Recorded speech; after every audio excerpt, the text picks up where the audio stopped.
नमस्कार दोस्तों, 16 सितंबर 2021 की daily current affairs daily news analysis में आपका स्वागत है। पहली news, cabinet approves relief measures for telecom sector. यहाँ पे देखिए एडजस्टेड ग्रॉस रेवेन्यू का कंसेप्ट आ गया और इस पर्टिकुलर कंसेप्ट के लिए मैंने पहले आपके लिए बैकग्राउंड समझा रखा है।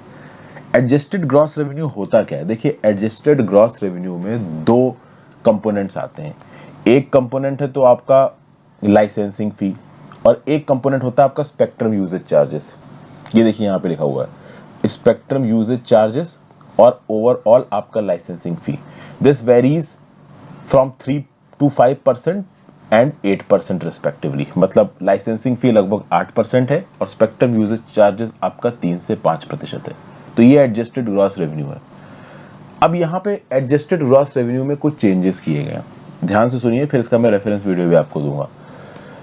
टेलीकॉम सेक्टर में काफी प्रॉब्लम चल रही है, कैश ट्रैप्ड है टेलीकॉम सेक्टर। क्यों कैश ट्रैप्ड है? तो रिलायंस जियो के आने के बाद से जो एयरटेल जैसी कंपनीज हैं, वोडाफोन जैसी कंपनीज हैं, वो इंटरनेट के दाम नहीं बढ़ा सकती, अपनी सर्विसेज के दाम नहीं बढ़ा सकती। आपको याद होगा कि रिलायंस जियो के आने से पहले 1 GB 3G डाटा आपका 300 रुपए का, 250 रुपए का पैक आया करता था। अब तो 1 GB 3G डाटा या 4G डाटा की कुछ कीमत ही नहीं रह गई है, फ्री में मिलता है भाई कनेक्शन। आप देखिए कि अगर आप एक एयरटेल का पोस्ट पेड कनेक्शन लो, मैंने ही ले रखा है महीने के 400 रुपए का, तो उसमें 100 GB से ज़्यादा का डाटा देते हैं एयरटेल वाले।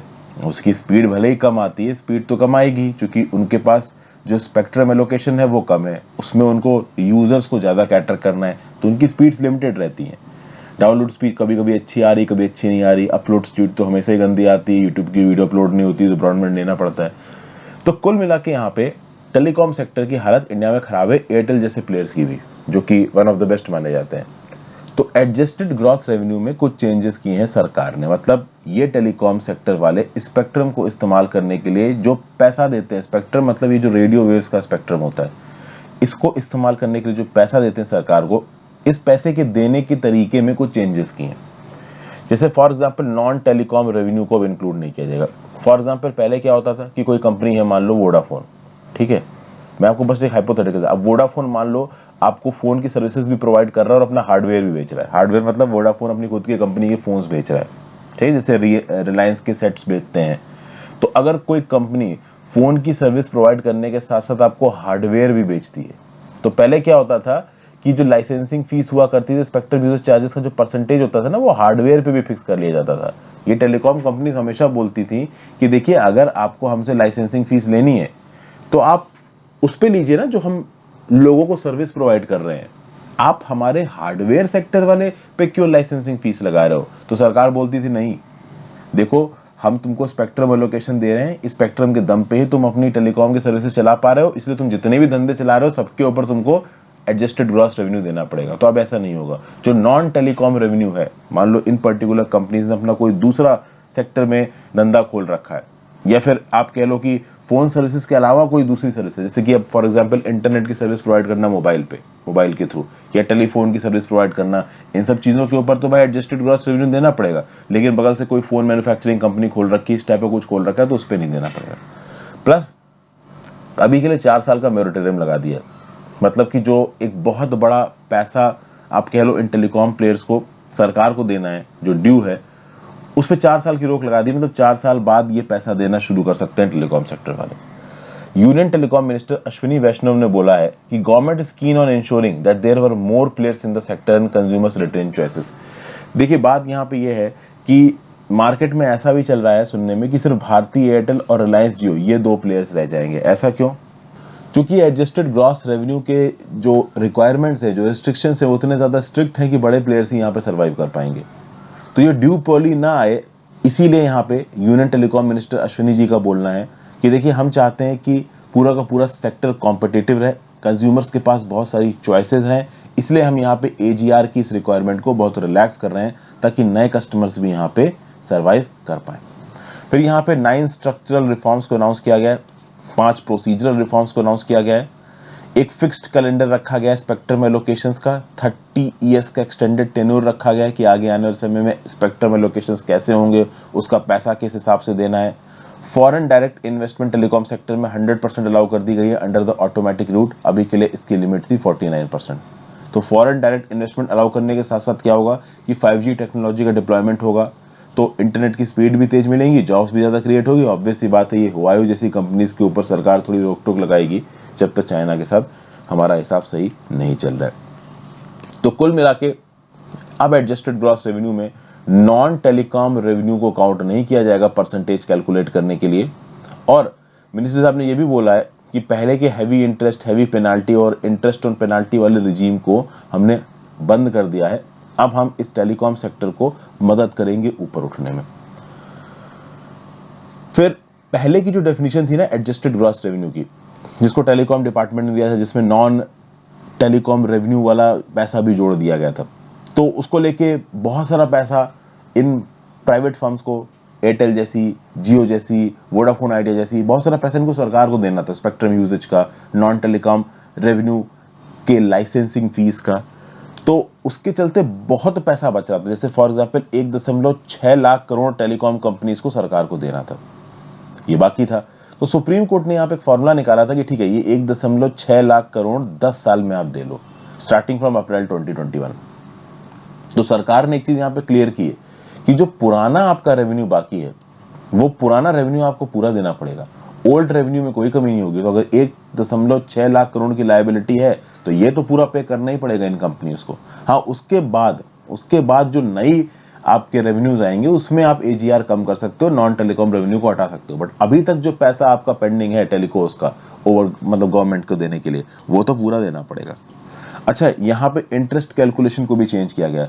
पहले जो इंटरेस्ट कैलकुलेशन था उसको मंथली बेसिस पे कैलकुलेट किया जाता था। मतलब अब क्या होता है ना कि फॉर एग्जांपल अगर आप 4 या 5% इंटरेस्ट रेट चार्ज कर रहे हो, जैसे आपको पता ही है कि अगर आपका उधार सरकार के ऊपर है, मतलब मान लो आपको सरकार को पैसा देना है 1 लाख रुपया, आपको देना था जुलाई में, आपने जाके दिया सितंबर में, किसी भी टैक्स डिपार्टमेंट में चले जाओ आप, ठीक है, इनकम टैक्स, कस्टम्स, जीएसटी, तो मान लो जून में आपका ड्यू है 1 लाख रुपए देना, किसको, सरकार को, और आपको देने में 4-5 महीना हो गया, तो और आपने अगस्त में दिया, तो जून जुलाई अगस्त इन 3 महीनों का आपके ऊपर इंटरेस्ट लगाया जाएगा। तो भारत सरकार का पैसा अगर आप लेके बैठे हो और उसको लेट देते हो तो आपके ऊपर इंटरेस्ट लगेगा। अब वो इंटरेस्ट कहाँ कितना लगेगा वो अलग अलग है। यहाँ पे अगर टेलीकॉम रेवेन्यूज टेलीकम्युनिकेशन कंपनीज को भारत सरकार को देने हैं, तो इसके लिए पहले जो इंटरेस्ट कैलकुलेशन होता था ना, इट वॉज कंपाउंडेड मंथली, मतलब हर मंथ के बाद इंटरेस्ट कैलकुलेशन किया जाता था। ओवरऑल बहुत एक्स्ट्रा बर्डन पड़ता था। अब कंपाउंडेड एनुअली है और इसका रेट क्या है, MCLR प्लस 2%। MCLR होता है marginal cost of fund based lending rate. तो marginal cost of fund based lending rate वो लेंडिंग रेट होता है जो कि लोएस्ट होता है।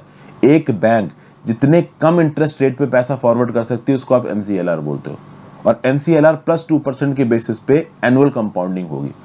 तो अभी भी समझ में आया तो मैं समझा देता हूँ। मान लो कि 5% के बेसिस पे टेलकोस को इंटरेस्ट रेट देना है, तो पहले क्या था कि 5% को आप 12 महीने से डिवाइड करो, जो भी आपका सम निकल के आता है उतने परसेंट से इंटरेस्ट आप महीने महीने के बेसिस पे कैलकुलेट करो। तो मान लो जनवरी में आपने इंटरेस्ट जोड़ा, अब उस इंटरेस्ट को जनवरी से जोड़ के पूरा कंबाइंड सम निकाला, फिर उसके ऊपर इंटरेस्ट जोड़ा। मतलब अगर हर महीने की कंपाउंडिंग आप करने लगोगे तो ओवरऑल लायबिलिटी इन टेलीकम्युनिकेशन फर्म्स की बहुत ज्यादा हो जाएगी।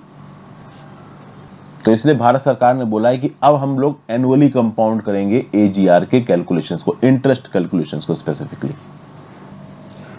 स्पेक्ट्रम ऑक्शन किस प्रकार से होता है दोस्तों इंडिया में? स्पेक्ट्रम ऑक्शंस की हिस्ट्री क्या है, स्पेक्ट्रम ऑक्शंस इंडिया में कौन कौन से हुए हैं, 2G, 3G, 4G, 5G technology क्या होती है, इसकी रेफरेंस वीडियो आपको सामने नजर आ रही है। व्हाट इज स्पेक्ट्रम, उसको एलोकेट कैसे किया जाता है, डिफरेंट फ्रीक्वेंसी बैंड्स क्या होते हैं, इसके लिए भी मैंने एक वीडियो बना रखी है। इन दोनों वीडियोस का रेफरेंस मैं आपको नीचे दे दूंगा। बाकी एडजस्टेड ग्रॉस रेवेन्यू के रिस्पेक्ट में 2 चीजें आप ध्यान रखिएगा। एडजस्टेड ग्रॉस रेवेन्यू में 2 चीज आती हैं, एक चीज होती है स्पेक्ट्रम यूजर चार्जेस, एक चीज होती है लाइसेंसिंग फीस।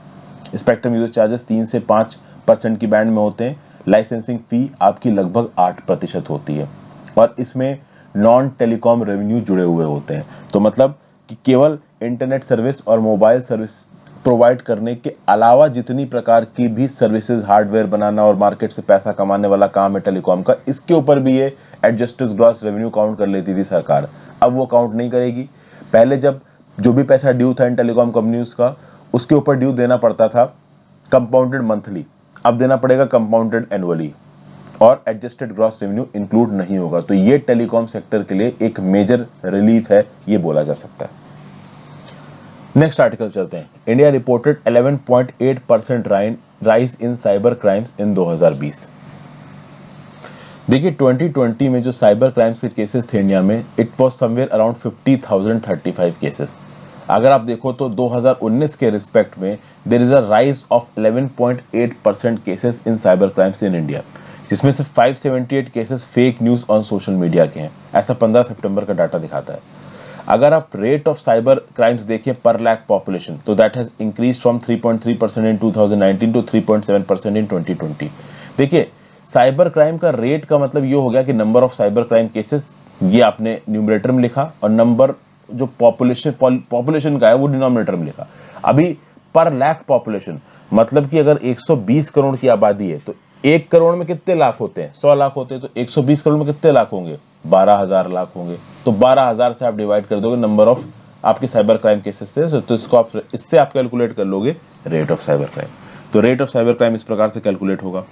ओके, ये सब डाटा कौन प्रोवाइड कर रहा है? National crime records bureau provide कर रहा है। 2019 में 44,735 केसेस थे साइबर क्राइम के, और 2018 में 27,248 थे। आप बोलोगे सर 2018 के रिस्पेक्ट में 2019 में बहुत ज्यादा जम देखने को मिला है।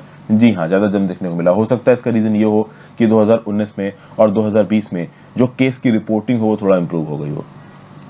तो आप यहाँ पे देखेंगे कि 4,047 केसेस बैंकिंग फ्रॉड के हैं, 1,093 ओटीपी यानी वन टाइम पासवर्ड के फ्रॉड के हैं, 1,194 क्रेडिट कार्ड और डेबिट कार्ड के फ्रॉड के हैं, 2,160 एटीएम फ्रॉड के हैं।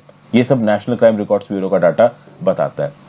578 केसेस फेक न्यूज के हैं सोशल मीडिया पे, 972 केसेस साइबर स्टॉकिंग और bullying of women and children के हैं, 149 इंसिडेंट्स फेक प्रोफाइल बनाने के कुछ गड़बड़ करने के हैं, 98 डाटा थेफ्ट के हैं। लगभग 60.2% ऑफ द साइबर क्राइम्स 2020 में फ्रॉड के थे, और उसके बाद अगर आप बात करो तो सेक्सुअल एक्सप्लॉयटेशन के 6.6% थे, एक्सटॉर्शन के 4.9% थे। स्टेट वाइज देखा जाए तो साइबर क्राइम सबसे ज्यादा उत्तर प्रदेश में हुए हैं 11,097, उसके बाद कर्नाटका 10,741, फिर महाराष्ट्र, फिर तेलंगाना, फिर आसाम। जो क्राइम रेट है वो कर्नाटका में सबसे ज्यादा है 16.2%। रेट ऑफ साइबर क्राइम मैं बता चुका हूं क्या होता है। कर्नाटका के बाद तेलंगाना, फिर आसाम, उत्तर प्रदेश और महाराष्ट्र। ओके, तो ये कुछ इंपॉर्टेंट इंफॉर्मेशन थी आपकी साइबर क्राइम से related. National cyber crime record bureau के बारे में भी आप बात की जा रही है। इसका हेडक्वार्टर्स दिल्ली में 1986 में इसको सेटअप किया गया था under the ministry of home affairs to function as a repository of information on criminals and crime. देखते हैं ना, जब आपका ये कौन सा सीरियल आता था, क्राइम पेट्रोल, जिसमें अनूप सोनी होस्टिंग करता है, तो उसमें जब भी वो कोई क्राइम के स्टैटिस्टिक्स बताता था तो वो कोट करता था एनसीआरबी को, नेशनल क्राइम रिकॉर्ड्स ब्यूरो को। इस नेशनल क्राइम रिकॉर्ड्स ब्यूरो को बनाया गया था on the recommendations of national police commission 1977 to 1981 और एमएचए यानी मिनिस्ट्री ऑफ होम अफेयर्स की टास्क फोर्स 1985 के दौरान। Comprehensive statistics of crime across the country कौन करता है? एनसीआरबी करता है। इसकी रिपोर्ट आती है क्राइम इन इंडिया रिपोर्ट। इस रिपोर्ट को तो खैर 1953 से पब्लिश किया जा रहा है, लेकिन नेशनल क्राइम रिकॉर्ड ब्यूरो 1986 में आया। General studies paper 3 challenges to internal security through communication networks में न्यूज़ आपको काम आएगी। वीडियो पर लाइक का बटन जरूर दबा दो दोस्तों, अगर अब तक नहीं दबाया तो इस वीडियो को शेयर कर दीजिए, चैनल को सब्सक्राइब कर लीजिए अगर नहीं किया है तो, और अगर हो सके तो ज्वाइन बटन जरूर दबाएं। आपके ज्वाइन बटन दबाने से खासा मदद मिलती है, तो please click the join button if it is possible for you. Next बात करते हैं fresh start for report on data protection bill. ये क्या चीज है? देखिए लगभग 21 महीने हो चुके हैं after the personal data protection bill was referred to the joint parliamentary committee. Work on the report will have to start afresh under the new chairman and BJP MP P P Chaudhary.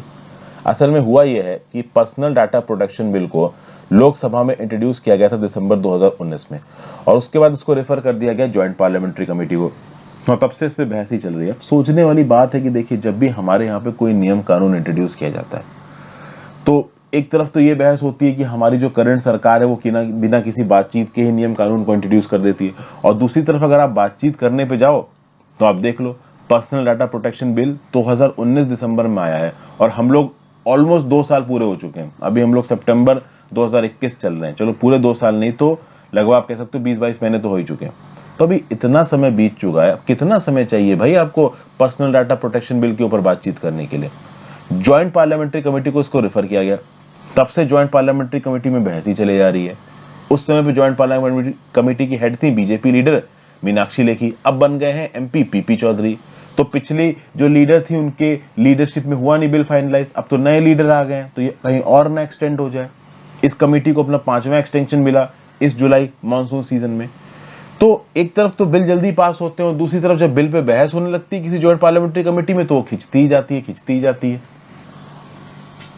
और बिल भी कौन सा, personal data protection bill, जो कि एक sensitive और एक बहुत इंपॉर्टेंट बिल है जिसको बहुत जल्दी लाने की जरूरत है। आप देखिए ट्विटर की बात कर लीजिए, व्हाट्सएप की बात कर लीजिए, पर्सनल डाटा के प्रोटेक्शन को लेकर कितनी बहस चल रही है इंडिया के अंदर, और पर्सनल डाटा प्रोटेक्शन बिल को लाने में इतना समय लग रहा है।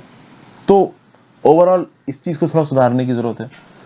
अब प्रोटेक्शन, ये जो डाटा प्रोटेक्शन बिल, इससे फायदा क्या होगा? फायदा ये होगा कि देखिए साइबर क्राइम्स इंडिया के अंदर बहुत बढ़ रहे हैं और इन साइबर क्राइम्स के अंदर लोगों की पर्सनल इंफॉर्मेशन के लीक होने के चांसेस बढ़ जाते हैं। आप देखिए एयर इंडिया के सर्वर्स पे अटैक हुआ, जुबिलेंट फूड वर्क्स के सर्वर पे अटैक हुआ, तो ऐसे केसेस में पर्सनल डाटा प्रोटेक्शन बिल होना बहुत जरूरी है। जो प्राइवेट कंपनीज हैं और जो सरकारी कंपनीज हैं वो किस हद तक एक इंडिविजुअल के पर्सनल डाटा को स्टोर कर सकते हैं और अपने कॉमर्शियल पर्पसेस के लिए इस्तेमाल कर सकते हैं, ये क्लियर कट लिखा होगा पर्सनल डाटा प्रोटेक्शन बिल में। इस प्रोटेक्शन बिल को लाने के लिए, इनफैक्ट पर्सनल डाटा से रिलेटेड नियम कानून लाने के लिए बनाई गई थी B N Srikrishna committee. B N Srikrishna committee ने अपनी रिकमेंडेशंस दी। B N Srikrishna committee का एक रिवाइज्ड वर्जन आया पर्सनल डाटा प्रोटेक्शन बिल 2019, वो चला गया स्क्रूटनी में था ज्वाइंट पार्लियामेंट्री कमेटी के पास। अभी ज्वाइंट पार्लियामेंट्री कमेटी में इसका एक अलग ही फॉर्म निकल के आया है, लेकिन अब आप उस फॉर्म को भी तो इंप्लीमेंट करो, वो भी पेंडिंग पड़ा हुआ है, पता नहीं कभी इंप्लीमेंट होगा। तो अभी के लिए जो लॉस चल रहे हैं उनके रिस्पेक्ट से बिल कैसे अलग होगा? तो पहली बात तो ये बिल डाटा को प्रोटेक्ट करेगा उन कंपनी से, उन एजेंसी से जो कि सरकार और प्राइवेट सेक्टर दोनों के अंदर आती हैं। यहाँ पे डाटा सिक्योरिटी और डाटा प्राइवेसी पे ध्यान दिया जाएगा। जो एंटिटीज हैं उनको इस बात के लिए इंश्योर किया जाएगा कि वो पर्सनल डाटा को प्रोटेक्ट करें, ट्रांसपेरेंसी लाएं, अकाउंटेबिलिटी लाएं यूजर प्राइवेसी में।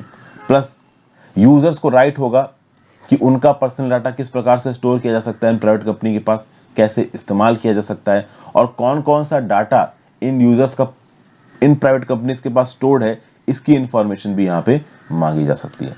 फिर ये जो पर्सनल डाटा प्रोटेक्शन बिल है, it will create an independent and powerful regulator known as data protection authority.